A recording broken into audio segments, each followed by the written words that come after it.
Hi, and welcome to Career Ed Live. My name is Denny, and I have Will Holland joining me today. So, Will, would you care to introduce yourself and tell us a little bit about what it is that you do here at Marshall? My name is Will Holland. I work in student affairs. Specifically, I'm the director of community engagement. I kind of touch on a lot of volunteering efforts during our what I call our civic engagement piece of my office. Also, a lot of empathy building, cultural competency building, and social justice work. Oh, excellent. Yeah. So, and I know firsthand. I think it was last fall. I think it was that one evening up at Ritter Park. We had the dinner, and I spoke to one of your groups up there. And I know that you work with a number of very bright, just very engaged students here on campus. And I know just sitting there having dinner with them that night and talking with them is very clear that they're very bright individuals for one, but also they care a lot about I think about the university, about their community, and about just the world in general, which is really, I think is really great. And I just love the role that you play in that. So I think it sounds like a very interesting role that you play here at the university. So thank you again for joining me today. This is a series on the NACE 8 competencies, and today we're going to be talking about teamwork and leadership, which I feel like are two competencies, probably two attributes that you run into quite a bit when working with students, and more specifically, the need for students to possess those characteristics. I mean, would you say that's pretty accurate? Yeah, in fact, at least my theory behind leadership and teamwork, without getting too deep into it, is that you can't have one without the other. And so the only time that you can actually see leadership in place is when there are others involved. And so yeah, I'm just curious to see where the conversation will go, because I think you and I both know that in order to accomplish bigger and better goals, it's going to take everybody working in certain capacity in unison and in a non-hostile environment, and with a lot of things going right. Absolutely. So like I said, I sent over a few questions this morning, so I kind of just want to jump into those, and they can kind of be a guide for conversation. But kind of like you said a few minutes ago, I mean, don't be afraid to go deep on this, because I think this is stuff that students need. So if we rabbit trail or go a little bit deeper off the question, I'm not opposed to that at all. So question number one I have for you is this question. I give presentations on these competencies. Not really, unfortunately, not so much this semester, but in prior semesters, I went to classes and I presented on this quite a bit. And I found that students, I think when they hear things like teamwork, they automatically have a kind of a predisposition against it. And it's almost always traced back to a team project in a class, and they got paired up with someone who didn't play their part. I mean, teamwork actually carries a negative connotation, at least in my experience. With a lot of students. So my question for you is, most students you encounter, how do they feel about working in teams? Are they for it, against it, kind of indifferent, or what would you say? Yeah, I think that I just recall my days as a student, and maybe you do too, where if you're in a class setting and you're asked to work in teams, there's some people that get really excited about it. And what does that tell you about perhaps their work ethic, right? Are they riding coattails? And then some people who dread it, and then some people who are kind of in the middle. And those who dread it often feel like, oh gosh, a lot of this is going to be dumped on me, or now I'm going to have to rely on some other folks. But in terms of the folks or the students that I encounter the most, it would be my ambassador group, who you were kind of referencing earlier, and we have president or vice president, and this just goes back to my theory.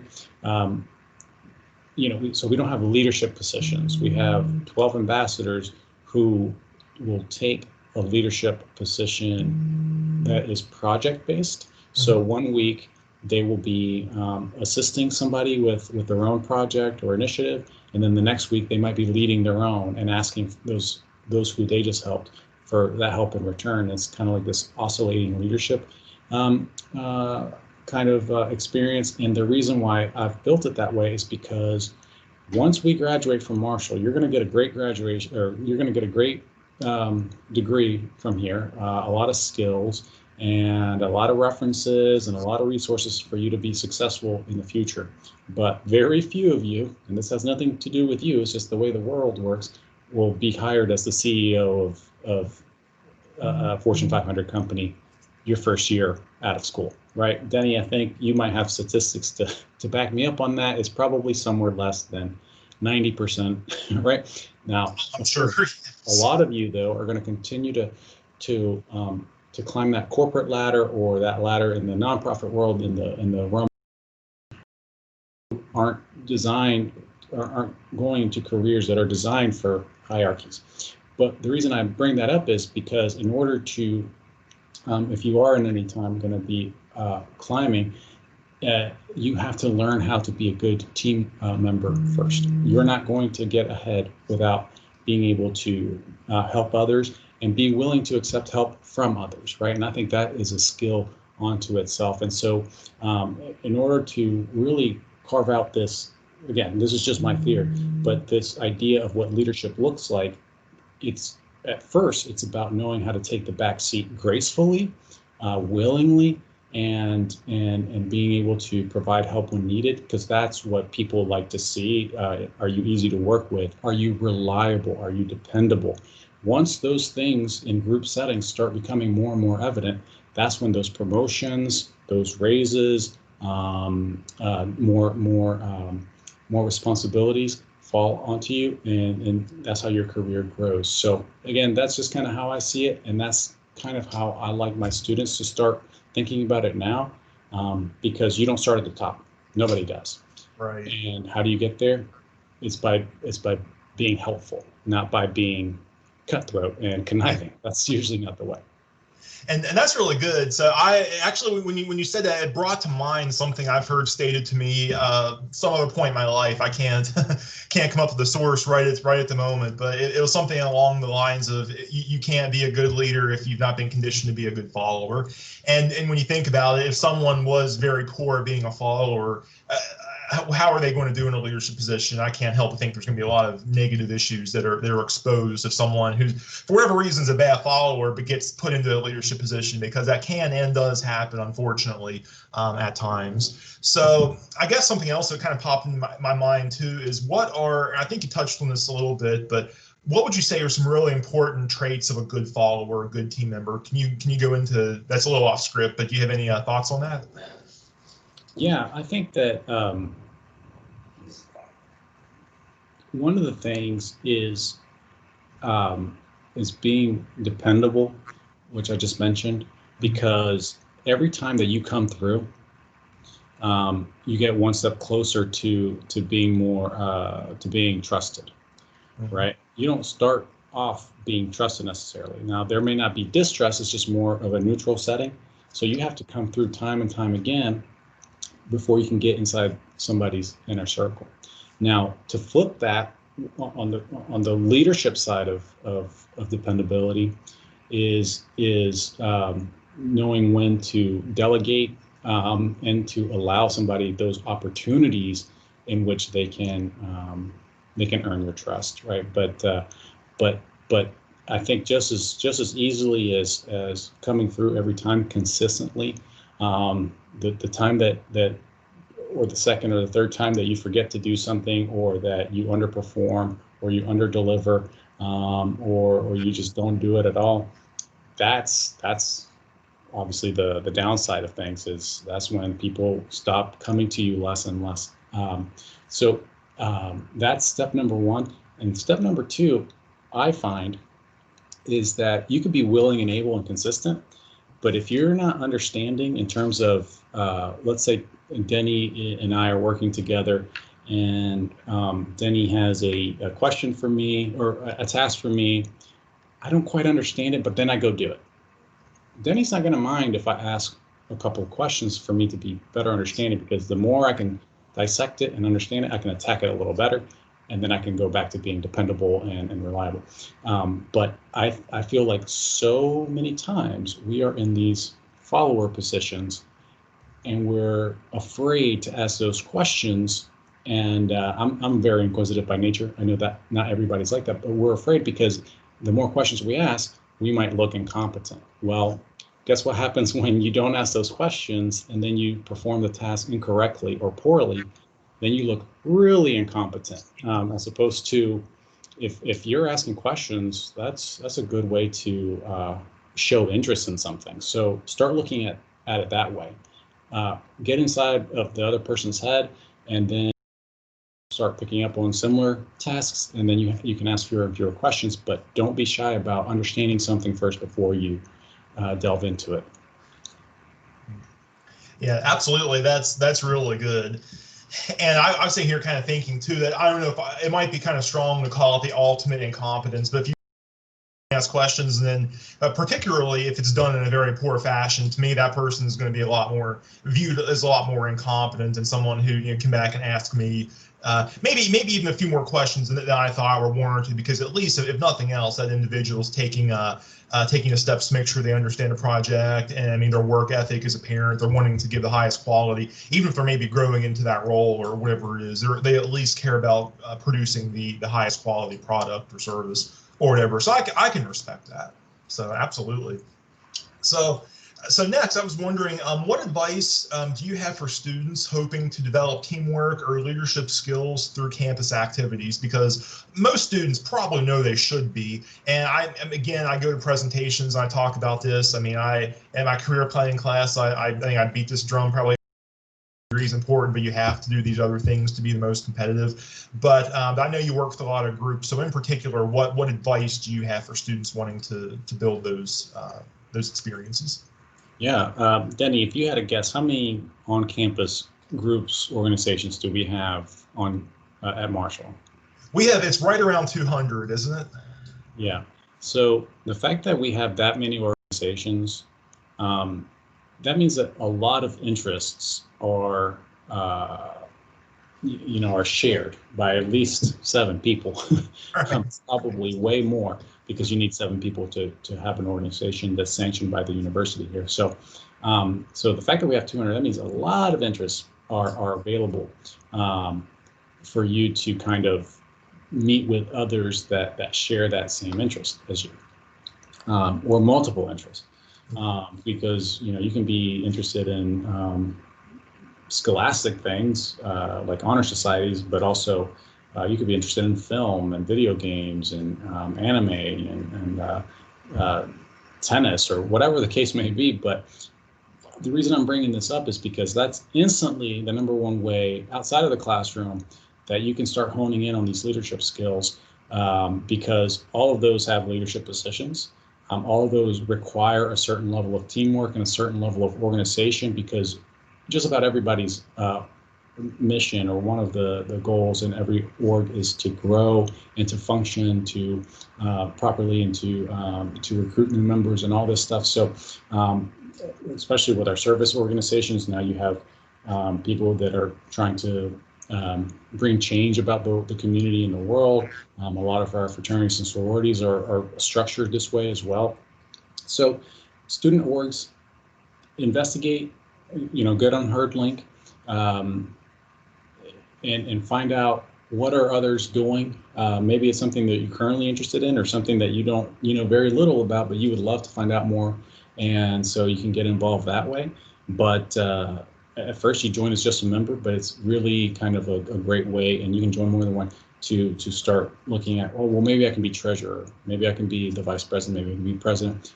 Student government is all about these types of leadership opportunities. Gemelli on campus is an entirely leadership-based organization. So get on HerdLink, type in the word leadership, see what comes up. Or if you're interested in, like I said, video games or film, look those up. If you're interested in service, look that up. But that would be, I think, just a really easy way to get started really quickly. But then also start looking at how you can get involved in your community outside of organizations. So you would come and contact me at my office, and you say, hey, Will, I would like to help in some way. Employers are looking for that all the time. I always say that as a form of leadership, because you have to be bold enough and get outside of your comfort zone enough to go and help those who might be in a slightly worse position than you. And so there's a lot of hunger going on right now. There's a lot of with winter coming around, there's people that need coats and donation drives and things like this. So always a bunch of opportunities. So that's another way I would say. Excellent. And that's all, because I mean, with the Huntington community, I've worked here almost 5 years, lived here going on about 2.5. It's a great community. I do know there's no shortage of need even prior to the pandemic in this community. So that's one thing that can mean for students, is that there's always those opportunities to go out and make a difference as well. So I guess stated another way, I've used this phrase a lot. If you're not spotting a need, you're not looking hard enough. I don't know if that's accurate or not. That's kind of the way I view it, just because there's so many. So, and I really love that your office exists, and really what you do too, because I remember sometimes as a student having a desire like, oh man, I just want to go help someone, but okay, what do I do now? And then this is kind of how I'm prone to being anyway. Something else shiny catches my attention, and maybe I abandon those ideas. Or I was probably worse back in college, but I think if there had been more of maybe more of a concerted effort to plug those students into those opportunities, I probably could have done a lot more. So I just really love what you do, and I think this is really a great service that you provide. So what would you say is your definition of leadership, and can you tell us why it's important for students as they prepare for the workforce? So why is it important, and even just how leadership? Yeah, I think that leadership to me is all about inspiration / motivation without having to use fear or well, that's really the main thing, but also it's like adaptability. Just as if if you're in business or even career education, you know that there's multiple types of leadership, and so or like theories, and it's like, okay, well, I subscribe to this type of leadership, or I subscribe to that type of leadership, whatever it is, whatever your style ends up being. The number one thing that I think you will need to have is adaptability, and flexibility, because as many different types of leaders as there are, there's even more different types of followers, if you will, because I may respond differently than Denny may respond, right? And so I may be motivated differently.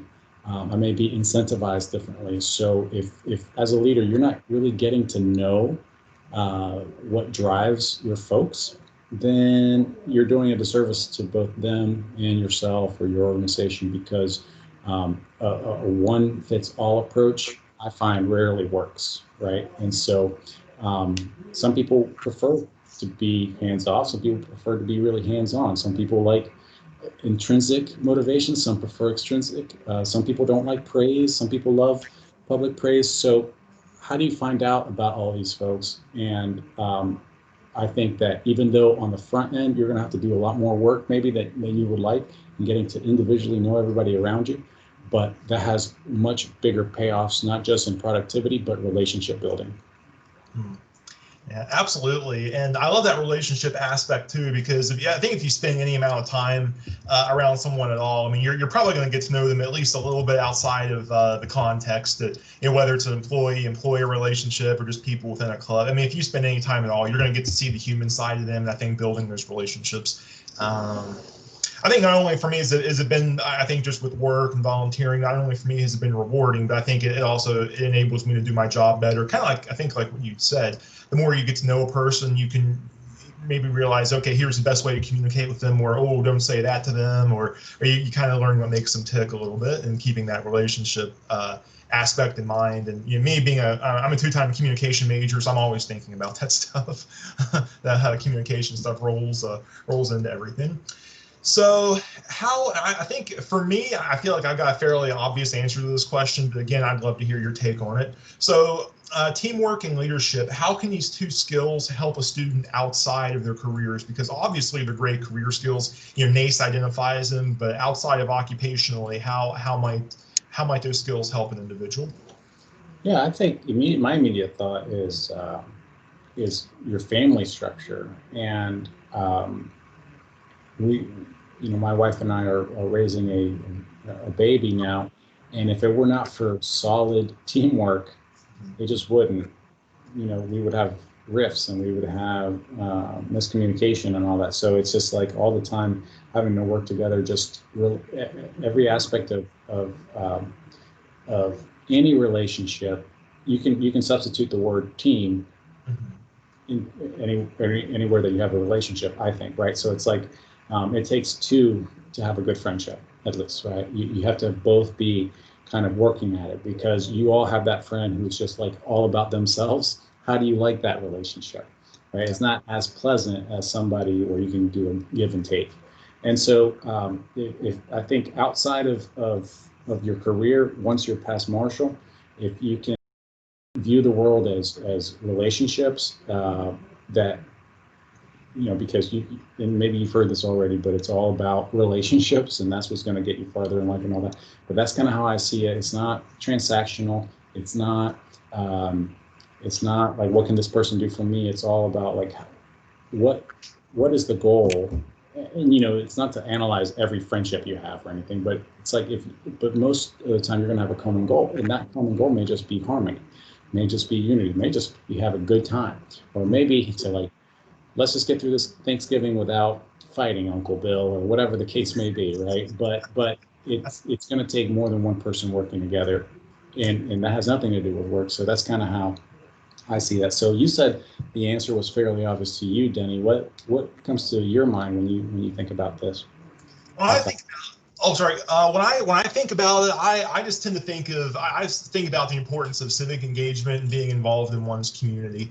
And kind of like I said a few minutes ago, I think there's no shortage of great causes. There's no shortage of great things to get involved in. I mean, of course I lived in a small town for 15 years, and then I've been in Huntington now for 2.5, and just anything I can get involved with. I just love doing it, because I mean, I know you'd mentioned starting to raise a family and all that. I'm still single. I haven't done that, so actually I have a lot of time, and I can pour into those causes. And for me, it's like, I can either sit at home and watch Netflix night after night. And don't get me wrong, the occasional Netflix night's incredible. I love it, especially if it's like cold and yucky, kind of like last night.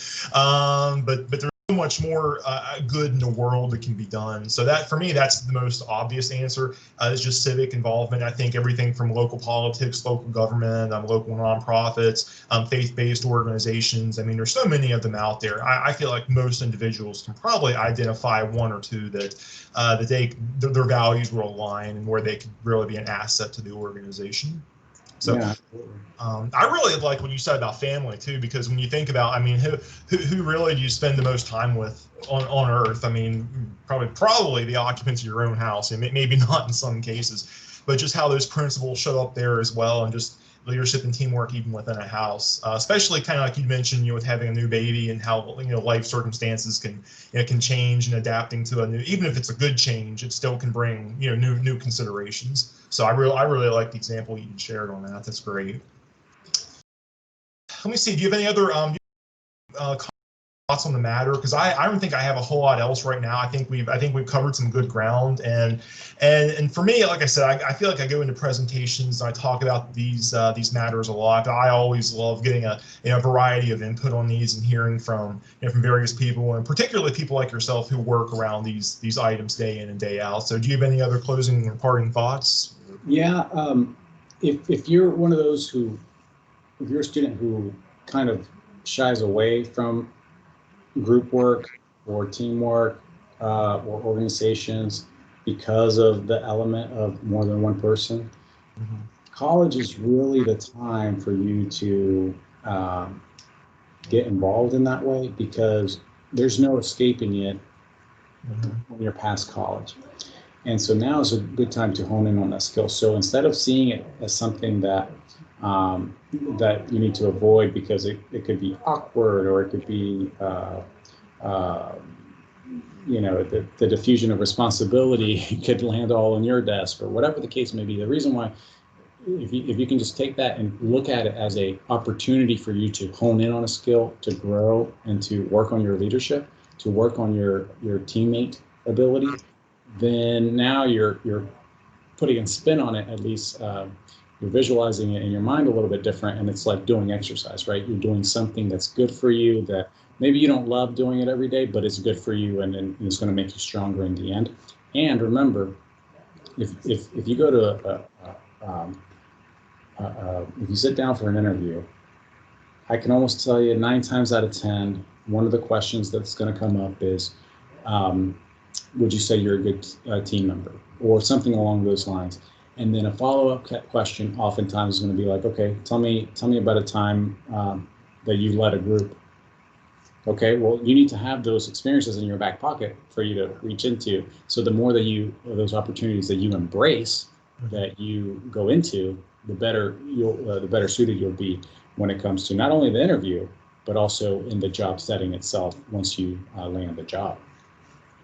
Yeah, absolutely. Wonderful thoughts on that. And it's funny because that lines up so perfectly with what I tell people when I do this presentation a lot on the NACE 8 competencies. When we get to teamwork, a lot of times like I said, I ask the class, how do you feel about teamwork, knowing full well that largely they're going to say they're at best indifferent, but a lot of them are not going to like it. And then I break the horrifying news to them that I tell them 11 years in higher education, my career, I feel like I've won group project, where the projects themselves change, the duties change, the players even within the group have changed many times, but it's basically like being a part of a group project. They'll end probably on my retirement date in who knows how many years.